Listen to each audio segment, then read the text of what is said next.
Ngayong araw nga pala, April 14, 2025, araw nga pala ng Lunes. Ngayon nga pala, recognition nila Sairi at Syra, saka ni Clever at graduation naman ni Biel. Kaya agad-agad na nga kaming gumayak at pumunta nga sa school at 6:30 nga pala ang kanilang tawagan. At ito nga pinasakay na lang namin kalalolo niya si Sairi, si Syra, at kami ni Maricoy ay pumarada lang sa gilid at naglakad na lang kami papunta po ng high school. At ito na nga pala kami sa loob ng high school. Ito nga pala si Maricoy, si Sairi at si Syra. Tamang lakad lang kami rito para mapunta nga pala kami sa bawat room nila na kanilang tatambayan. At ito, nandito kami sa may baba. Si Maricoy yung pumunta rin sa taas. At nandito na nga kami sa room nila Syra na kanilang tatambayan. At sila Sairi doon nga pala sa kabilang building. At ito na nga ay maglalakad na kami punta rin sa stage at kasama ko pala rito si Syra. At di ko na pala na-videoan si Maricoy saka si Sairi kasi nga at medyo malayo sila at nandun sila sa dulo. At papunta na nga pala kami ng stage niyan at napakainit nga pala ng oras na yan kahit umaga pa rin. At ayan na si Syra, nakatayo na ron sa kanilang upuan at dito naman kami sa bandang gilid. At ito na sila Sairi, dumating na nga rin at andito nga rin si Maricoy nyo. Ayan nakapo at nagpabibideo pa raw siya at para makita raw yung kanyang ganda. Ganda pa more. After nga pala niya ito nagsabitan na at ito nga pala sasabitan ni Maricoy nyo si Syra at una nga pala sinabitan yung mga grade 8. Ito nga pala ay may pedal nga pala makakuha with horror nga pala si Syra. Ayan sinabitan na nga siya ni Maricoy nyo and then after niya sinabitan niya syempre ay susunod naman dyan si ate ko si Sairi. At dahil wala nga rin ako dyan at si Maricoy nyo rin nga pala ang nagsabit dyan kasi nga ako ginayak nga pala si Biel at meron siyang graduation nga pala. After nga pala masabitan ni Syra dyan at ni Syra and syempre dito naman tayo kay Biel.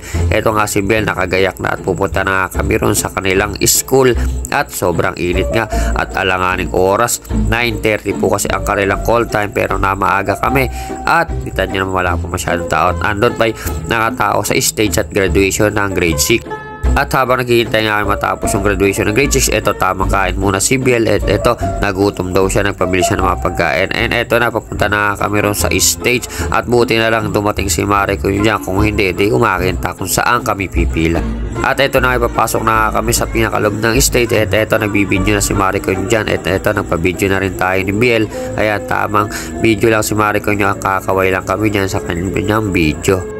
After na nakapasok na kami, eto patapos na nga yung program nila BLN. Kukunin ko na si BLN, sabi niya sa akin dito magpipicture pa raw sila kaya hintay lang muna namin para mapicturean sila.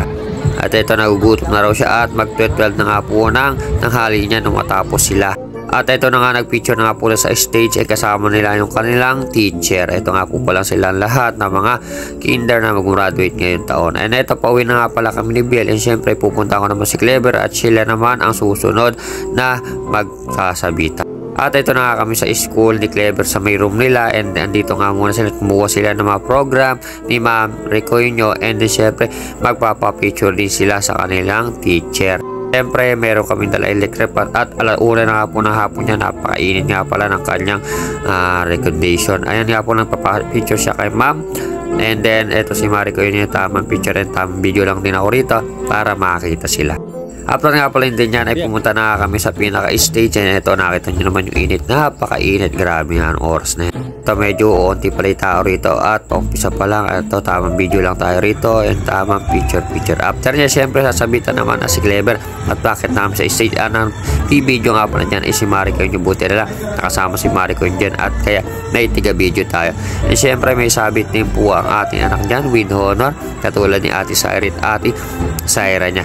Ayan sinabita ko nga po si Clever and syempre tamang picture muna rin tayo papogi and syempre kamay tayo sa mga magigiting natin mga guro dito sa elementary school. And ito nga po pala sila Sairi, ang kanilang medal, si Ate Syra, syempre si Clever, ayan po.